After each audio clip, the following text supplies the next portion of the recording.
Today's story follows a young farmer who falls for a woman so irresistible that men are willing to give up everything just for a single night with her. Those who get even a moment with her consider themselves the luckiest. But one day, this farmer brings her home, and what happens next is something you won't want to miss. The story takes us back to the year 1950 in a small town called Rockies, California. Here lives a stunningly beautiful girl named Angel, but her life is far from ordinary. Men can only be with her if they are chosen through a lottery, and whoever wins that lottery feels like the luckiest man in the world. Angel sits in silence, looking lost and helpless as memories from her childhood flood her mind. She recalls the days when she lived with her mother, Nina, a time when she still held on to innocence and hope. One particular memory stands out: the day she eagerly awaited the arrival of her father, Alex, whom she was meeting for the first time. Her heart brimmed with excitement, but when Alex finally arrived, his demeanor was cold and distant. He barely acknowledged her presence and, without a second thought, asked her to leave the room. He then looked at Nina and said, "You can stay in my house, but I never married you and I never will. I've told you before, I never wanted this child because she was never meant to be." Hearing this, Nina was enraged, but before she could react, Alex lost his temper and violently assaulted her before walking away. Angel, who had been listening from outside, was devastated. Seeing this side of her father, she broke down in tears. Her mother came outside trying to console her. "None of this is your fault," she whispered. "You are the one I love most in this world." A few days later, Nina received a letter from Alex. It stated that he had severed all ties with them. He had sold the house and decided never to see them again. Left with no choice, Nina took Angel and left their home forever. To survive, Nina tried to sell her jewelry to a man named John. However, John examined the jewelry and smirked. "These are fake, worthless. But you, my dear, are far more valuable. If you work for me, I'll give you money and a place to stay." Desperate and out of options, Nina agreed. But John had other plans. Before giving her work, he forced himself on her, breaking her spirit. Then, he put her to work, making her earn money for him. Days turned into weeks, and soon, Nina fell gravely ill. Within a few days, she succumbed to her illness and passed away. Angel, now completely alone, wept endlessly at the loss of her mother, but she had no one left to turn to. The story now shifts to the present, where we meet Michael, a simple farmer. He works tirelessly on his land, managing everything alone.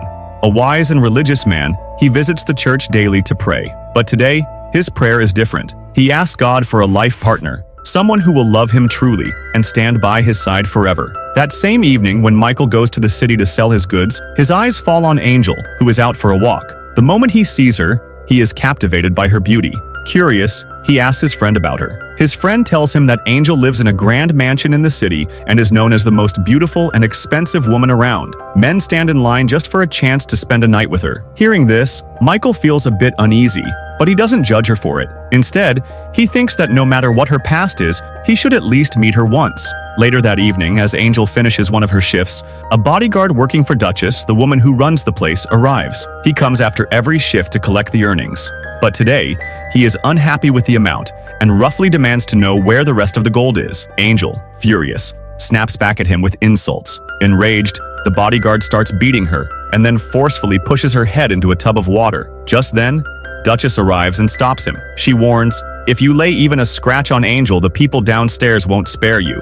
Then she instructs him to let go of his anger and get Angel ready for her next shift.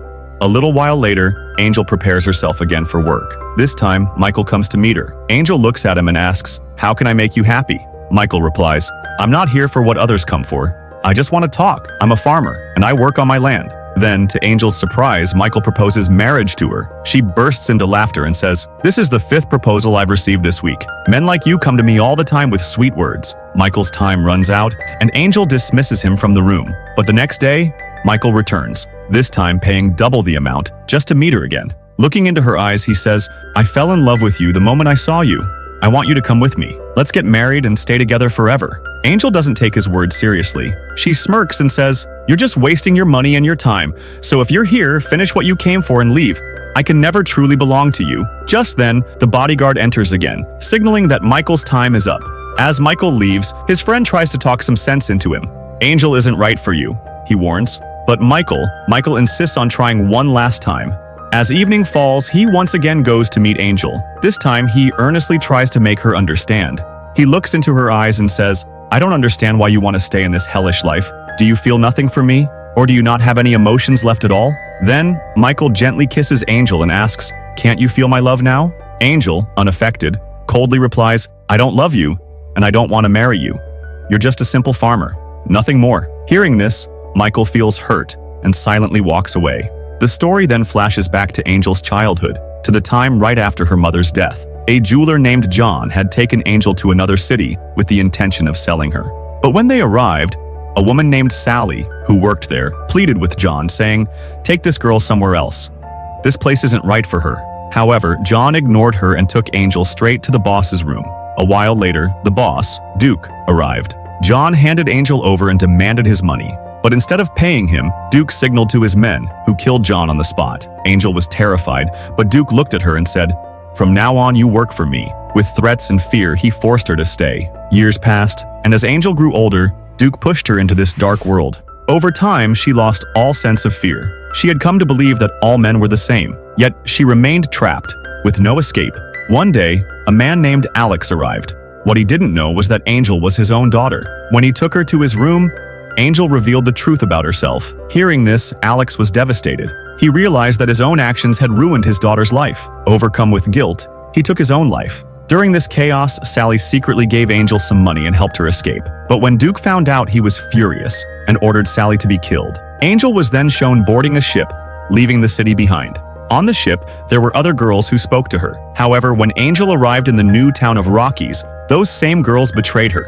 They attacked her, beat her unconscious, and stole all her money. Duchess, the woman who ran the Grand Mansion, found Angel and took her in, forcing her into the same business once again. The story then returns to the present. Angel falls ill. Her friend notices and asks, "What happened to you?" Angel, lost in thought, replies, "I'm thinking about Michael." After much contemplation, Angel thought to herself, "I've grown too weak. I have decided to quit this work." She had been keeping all her money safely with Duchess, so she goes to request her funds. Duchess retorts, "Once you leave here, what will you do? I provide you with good food, clothes, and a place to stay. Outside, what will you have?" But Angel had already made up her mind. She demands, "Give me my money." Hearing this, Duchess becomes furious and snaps, "I won't give you a single penny." Enraged, Angel starts shouting at Duchess. In response, Duchess calls her man and orders, "Teach her a lesson." Her man takes Angel away and beats her severely. That same night, Michael has a distressing dream that something terrible is happening to Angel. The next morning, he rushes to the palace and finds Angel in a very bad condition. Overcome with anger, he tells Duchess, "I'm taking her away from here now." But Duchess retorts, "Angel still owes me. Until that debt is repaid, she cannot leave." Determined to save her, Michael pays Duchess 3 times the amount of Angel's debt. Then he presents Angel with his late mother's ring and asks, "Will you marry me?" Angel agrees. Michael then takes Angel to his farm. Due to the abuse she suffered, her health is in a dire state. And she tells Michael, "You've given Duchess so much money." Michael replies, "Don't worry about that. My only aim was to rescue you from that place." Still, Angel returns the ring, saying, "Once I recover, I will repay all your debts and leave, but I will never allow myself to be enslaved by marriage." Michael laughs and replies, "Marriage is not slavery." He then hands her some clothes to wear. Curious, Angel asks, "Are these the clothes of your wife?" Michael explains, "They belong to my sister who passed away a year ago. Her husband, Paul, and I lived here, but Paul is currently in another city." After this, Angel tries to stand up, but her weakened state causes her to fall. Michael begins taking care of her, and 3 weeks pass. Now that Angel has recovered, one night when Michael comes to see her, Angel calls him over and says, "Now it's time for you to repay your debt." Angel asks Michael if they can become intimate, but he refuses, saying, "I didn't rescue you just to be physically close. I want the love I feel in my heart to be reflected in yours. And until that happens, I cannot come any closer." They continue talking and Angel confesses, "When I was young, my mother prayed to God with all her heart, yet she still ended up living a life that was nothing short of hell. That's why I've lost my faith in God." The next morning, while Michael is working on the farm, Angel approaches him and says, "I can't take on the responsibilities of being a wife, but as long as I'm here, I can help you work on the farm." Michael agrees, and soon he begins teaching her many aspects of farming: how to collect eggs, raise chickens, fish, and other tasks. In the process, Angel starts enjoying these activities. One night, Michael wakes Angel and says, "Let's go somewhere." Angel replies, "It's almost morning. Where will you take me at night?" Michael then takes her to a hilltop, where he shows her a breathtaking sunrise. He tells her, "I want to give you a life full of vibrant colors, just like this sunrise." Angel hesitates and replies, "If you ever truly knew even half the truth about my life, you would end up hating me." Michael responds, "You didn't choose this life, but now you have the chance to choose the life you really want." Angel admits, "I don't even know why I'm here. You call me your wife, yet you don't truly come close to me. Michael explains, I was simply waiting for that moment when your heart would truly feel what mine does. After this heartfelt exchange, they share a kiss and eventually return home. Later that evening, for the first time, Michael and Angel become intimate, cherishing the deep connection of that moment. The next day at the farm, Paul arrives to meet Michael. Paul, who had been working in another city, has returned after many days. As they catch up, Michael mentions that he is now married. When Michael later introduces Paul to Angel, Paul immediately recognizes her. At that moment, however, Paul doesn't say anything at first, but after Michael leaves, he approaches Angel and says, I know exactly who you are and the kind of work you used to do. Michael is a great guy. He deserves a good wife, not someone like you. Angel firmly replies, he came to me on his own and accepted me despite knowing everything. You need to accept it too. But Paul refuses and goes straight to Michael, speaking ill of Angel. Furious, Michael punches him and says, if you truly see me as your brother, then you must also treat Angel as a sister. He then apologizes and tells Paul, you can go to the city, start a new business, and live a good life just like before. In the next scene, Michael and Angel are seen together. Michael says, Paul is leaving for the city tomorrow, and then he opens up about his feelings. He tells Angel, I want to spend my entire life with you. I dream of us having children and building a happy life together. But Angel hides a painful truth. She can never become a mother, something Michael doesn't know yet. At this moment, we see a flashback of Angel's past. She had once been pregnant, but Duke, fearing it would interfere with his control over her, forced a doctor to perform an abortion. That procedure left Angel unable to conceive ever again. The next day, Angel begins handling all the farm work with more dedication. She even learns how to fish, slowly realizing the depth of Michael's love for her. But deep down, she still considers herself unworthy of him because she hasn't told him the harsh truth about her past. One day, as they walk along a road, they come across a family in distress. The mother, Elizabeth, is pregnant, and they have no home. They are traveling to find a place to stay.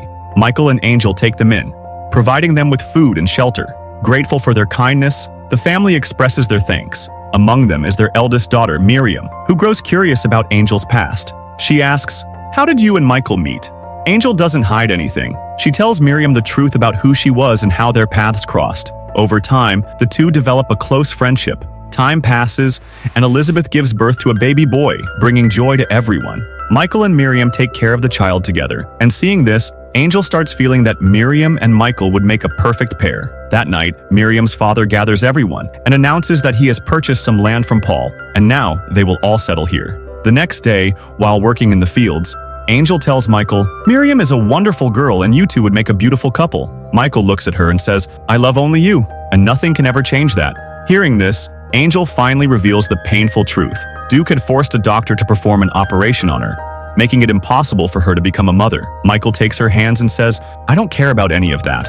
I love you for who you are, and that will never change. We should never lose hope, because anything can happen at any time.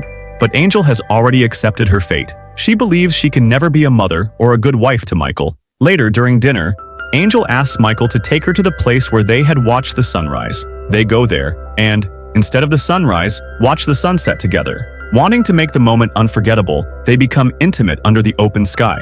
The next morning, before anyone wakes up, Angel writes a letter to Miriam. Inside it, she places Michael's ring. Then, she quietly leaves with a man heading toward the city. Miriam later finds the letter and rushes to show it to Michael. The letter says that Miriam and Michael would make a wonderful pair and that they would always be happy together. Miriam urges Michael, you need to go after her and stop her. But Michael shakes his head. I've done everything I could to show her my love. Now, it's her life. She has to decide whether to return or not. Meanwhile, Angel arrives in the city and goes to a hotel. She asks the hotel owner, if you need a cook, I can work for you, but I'll also need a place to stay. The owner agrees, and Angel starts working there. That same day, one of Duke's men spots her in the hotel. That night, a fire breaks out, engulfing the entire hotel in flames. The next morning, Angel is sifting through the burnt remains when she suddenly comes face to face with Duke, the man who had killed John and taken her captive as a child. Duke had now set up his illegal business in this city, but Angel had no idea. He looks at her and says, come with me. Angel glares at him. You can't force me anymore. Duke smirks and says, I was the one who set fire to the hotel last night, and if you refuse, I'll make sure the hotel owner is dead by tomorrow. Left with no choice, Angel follows him. But when she arrives at his place, she is shocked by what she sees. Duke has 2 young girls with him, and he is forcing them into the same horrifying work that Angel was once subjected to. Seeing this, Angel snaps, you couldn't handle the older girls, so now you bring innocent children and torture them? Duke, furious, warns her, "If you try to go against me or run away, I will kill you." Then he commands, "Get ready. I need to show you off in front of everyone." As he takes her to the stage to display her to the crowd, Angel, for the first time, prays to God. "If you really exist, help me, not for my sake, but for these little girls. Give me the strength to speak the truth." Duke then forces her onto the stage, but instead of staying silent, Angel stands tall and exposes him in front of everyone. She reveals how Duke abuses young girls and even shares her own story.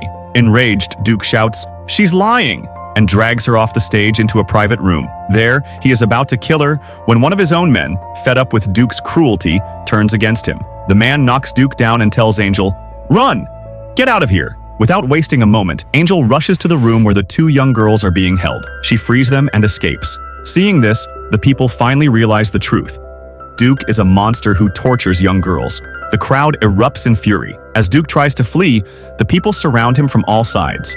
Overcome with rage, they capture him and execute him by hanging. 3 years later, Paul is shown in another city when he suddenly spots Angel. Stunned, he follows her until he reaches a large school. Curious, he inquires inside and finally meets her. He asks, "What is all this? What are you doing here?" Angel smiles and explains, "This is a school for girls who want to start fresh. Just like me, they deserve an education and a second chance at life." Paul is deeply moved by her words. Then, he asks about Michael and Miriam. Paul tells her, "Miriam is my wife now, and she's expecting a baby. You thought Michael and Miriam would end up together, but Michael always saw her as a sister. He's still waiting for you, Angel. He still loves you." Hearing this, Angel feels a deep sadness because all she ever wanted was for Michael to have a good woman by his side. Paul then says, "I'm leaving at 4 p.m. If you want, you can come with me." On the other side, we see Michael working in his fields when he suddenly notices Angel approaching. She has finally returned. As she walks up to him, she softly says, "My real name is Sarah. Something I've never told anyone before. I just came to say that I love you, and I'm so sorry for everything I put you through. Because of me, you suffered so much." Michael smiles and replies, "It's because of those struggles that we got this beautiful moment today, and now we are finally together." Then he takes out his mother's ring, something he had kept safe all these years, and gently places it on Angel's finger, welcoming her into his life forever. Both of them, overwhelmed with happiness, share a deep, loving kiss. A few years later, Michael is seen fishing by the lake. Angel walks up to him, and we see that she is pregnant. Beside her, a little boy is playing. Their son, Angel, has healed. And with that, their story comes to a beautiful and heartwarming end.